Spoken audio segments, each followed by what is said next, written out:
Hi, I'm Sergeant Dave Moffatt with the OPP. I'm the Provincial Marine Coordinator, and I look after the Marine program for the province. We are really down here for our Marine training. We have 24 students from across the province that are enjoying our Marine training. They're going to get commercial licenses by the end of this. Today was our kickoff to speak about our partnership that we have with the town of Gravenhurst and the Residence Inn by Marriott. And without them, this training would not happen. We are borrowing their docks, we have using their gas pumps. It is a fantastic relationship we have. So I thank you to the town, I thank you to the Marriott for making this happen. We currently have, like I said, 24 officers. They are about to go out for their operations. Part of the course, which they start slow, they're going to go out in the big lake and start to learn how to operate their vessels by the steering and throttle control, and as well as anchoring and docking. So crawl, walk, run. We are at the crawl stage now, and we'll be at the run stage by Thursday when they do really kind of advanced formations. So it's a great thing to have here. It's an amazing day, a lot of great training, and we're looking forward to having this relationship for years on end. And you're glad to be back at the Gravenhurst after being at the Ontario Fire College for many, many decades, I guess, there, right? Yeah, so we were at the Ontario Fire College for 36 years, and when the province closed its doors, we were kind of, we didn't know what we were going to do. And the town of Gravenhurst and the Marriott opened their doors instantly and said, why wouldn't you come here? And I mean, it's worked out great. And there was no opportunity to go back to the fire college? The province wouldn't work a deal with... Yeah, not at this time. The fire college has closed doors. The gates there, we're not even allowed on the property right now. So I don't know what the discussions were that they had after it closed and see if we could keep training there. But what I found out was the doors are closed, so we can't be there. So you're here with Superintendent Eden, and it's just, Gravenhurst is a great location, you said, physically on the lake for various reasons? Yeah, so our training consists of I've been looking at the camera, I'm going to keep looking at it.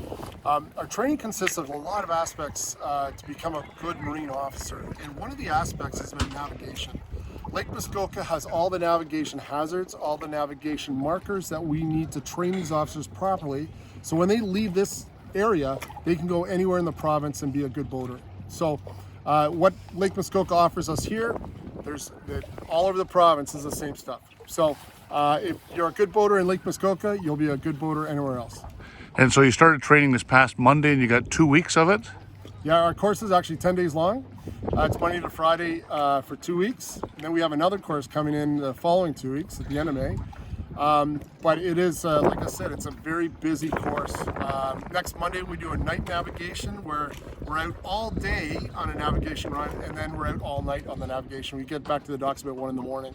So these officers are they have a really well-rounded knowledge of how to become a good Marine officer, and night operation is part of it. So yeah, night operation, there was an accident up the north end of Muskoka Lakes there a year or two, I guess it was, there, sadly fatal there, eh?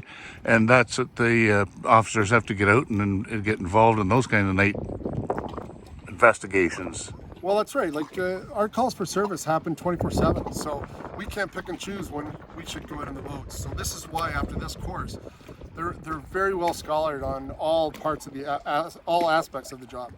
Do you get involved with the underwater marine under recovery unit there? Yeah, based in Gravenhurst? So we have a very good relationship with the underwater search and recovery unit. They come here and do lectures, and they tell these officers what they can do best to help them with their job. So if they have say they have a call in Kenora, and the officers have to drive from Gravenhurst all the way up to Kenora to recover that body, then how can the Kenora officers help them to make their job way easier? So they come in and talk about their job next Tuesday. So you have I spoke to an officer this morning from Sarnia there, and how far afield will these officers come? And are there 24 more officers in the second course, you said, later in May? Yeah, so these officers we have from the OPP are all over the province, but we also are training this week Peel Regional Police, Ottawa Police, Treaty 3 Police, which is our First Nations partners up in Kenora, Rama Police. The next course that we have, we're doing 19 M&R officers and then 5 other OPP officers. So we have a vast amount of people that want to take this course. So it's a busy month, and when does the operation, like, what do they say, June is when they really hit the water, so to speak? Well, we we've had Marine units, like if we go down southwest in Essex, these officers have been in since March, and they go till just prior to December 1st. Wow. So it depends on the region. There's still some ice up in the lakes way north, so their marine season is obviously shorter. Yeah. What's the temperature of the water in there this week? Checked it out? Yeah, the temperature right now is about 6 degrees. So we're making it very, we're letting everyone know that they're coming up on the weekend. They've got to be leery of that. They have to understand that the water's freezing, and protect yourself. Wear your life jacket always. No matter what the temperature is, wear your life jacket always. Protect yourself, be prepared, tell people where you're going. You know, there's so many great things that you should know about being a better boater. The best thing I can say is download the Safe Boating Guide from Transport Canada. If you read that, you will become a better boater instantly. So read it, know your boat, know you know how to get back and forth from, you know, your job is to get home at night, right?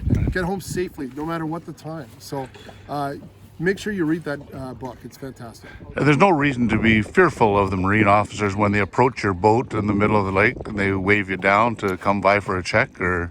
No, you know, our Marine officers are, you know, they want to make sure that you're safe. We're looking for impaired. We're looking for the, you know, impaired boater. Alcohol. Alcohol has no place on the water.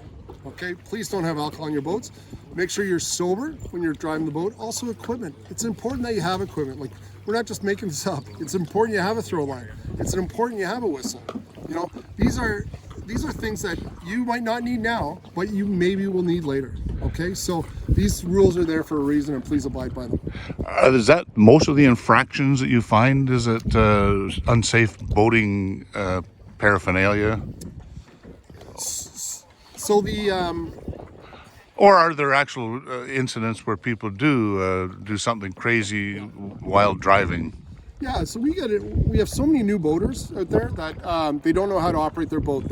It's a courtesy piece. You have to understand that you can't drive by another boat at 70 miles an hour and, you know, the other boat's 20 feet away. You can't do that, right? So it's important to understand that you're sharing the waterway just like other people. You have to share the waterway. You have to understand that it's not easy to drive a boat, right? We don't have lines in the road. We don't have signals. We don't have any of that stuff. So to become a better boater is to be courteous, to understand what happens to your wakes. Don't drive too close to shore. Don't drive too early. You know, don't be water skiing at 6 in the morning, right? Things like that. It's a simple thing. You want to be a boater so that if you're on shore and you see a boater, you're going, yeah, that's a good boater. Right? So it is important to learn the skills of you know, of operating your boat safely, operating a boat properly, and that courtesy, be a better boater too. Simple as that. Great, we'll see you out in the lake. All right.